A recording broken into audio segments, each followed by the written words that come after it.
Hello, photographers. My name is Spyros Heniadis, and this is where I answer your photography questions, and we learn about photography together.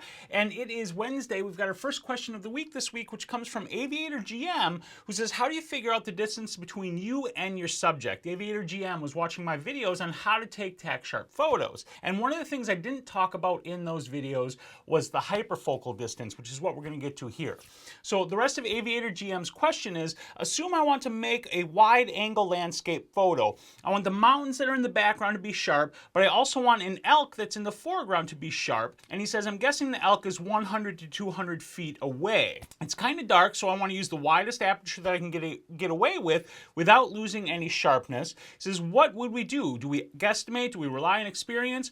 Or do technical things exist that would allow us to do this? And the technical thing that exists to allow you to figure this out is the hyperfocal distance of your camera. Now, the hyperfocal distance is the focusing distance that gives you quote-unquote infinite depth of field. Another way of saying that is that the hyperfocal distance is the distance setting that gives you the greatest depth of field at any particular aperture. So let's break down what that means and how it actually works. So if, for instance, you were shooting with the Canon 60D, and this does depend a little bit on the camera that you're using, so you would want to use a depth of field calculator. And I have links to some apps and a website to do that down in the description. And if you were shooting with a 60D, in this particular instance, we're shooting a landscape. So I'm just going to say that the focal length of the lens is 24 millimeters. And wanting to use the widest aperture possible, let's say we're using f2.8. Now, the one thing that we are not terribly accurate on here is the distance estimate, because he said he wants the elk to be in focus,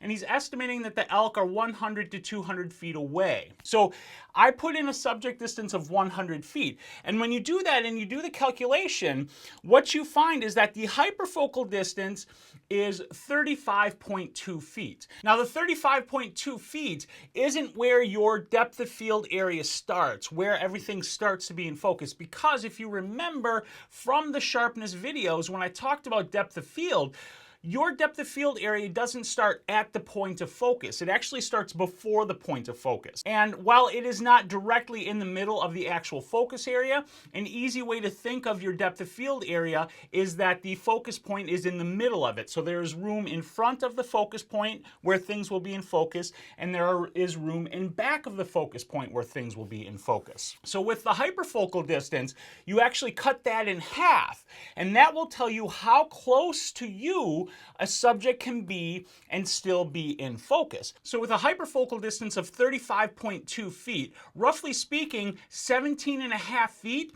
is the closest to the camera that a subject can be and still be in focus. And what that means is, as long as you're at f2.8 and zoomed to 24 millimeters, when you focus on those elk that are 100 feet away, you are guaranteed to have both the elk and the background mountains and everything else in focus, because everything from 17.5 feet in front of the camera back into infinity will be in focus. So in that particular landscape situation, you know, using your hyperfocal distance, that if you focus on the subject that is 100 feet away, the camera will be focused at infinity, and you will be focused at your hyperfocal distance. And if you're shooting at f2.8, everything will be in focus from 17.5 feet out until infinity. Now, as things get closer to the camera, your distance measurements would need to be more precise. But generally speaking, you can estimate your distance, and if you have an app on your phone, or if you just go to the website on your mobile phone browser, and if you plug in your aperture and you plug in your focal length and you plug in the distance of the subjects that you want in focus,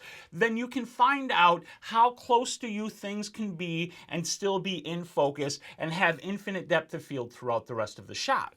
So it's pretty simple to do this, and the tools are available to us. It's just having the knowledge to know that this thing is available to you. So I highly recommend you check out the depth of field apps and website down in the description, and maybe install one of the apps on your phone or bookmark the website on your browser so you can reference this when you need it. But understanding how depth of field works and where things will and will not be sharp in relationship to the camera is the key to getting sharp photos. And if you want to know more about that, check out this video video right here where I talk about that in more depth. Now, if you have any questions for me, do me a favor and leave them down in the comments. And then like this video and subscribe to my channel. If you really like this video, maybe share it with your friends. But the most important thing you need to do is get out there and take some damn photos. I'll see you guys tomorrow. So at 35.2 feet, roughly speaking,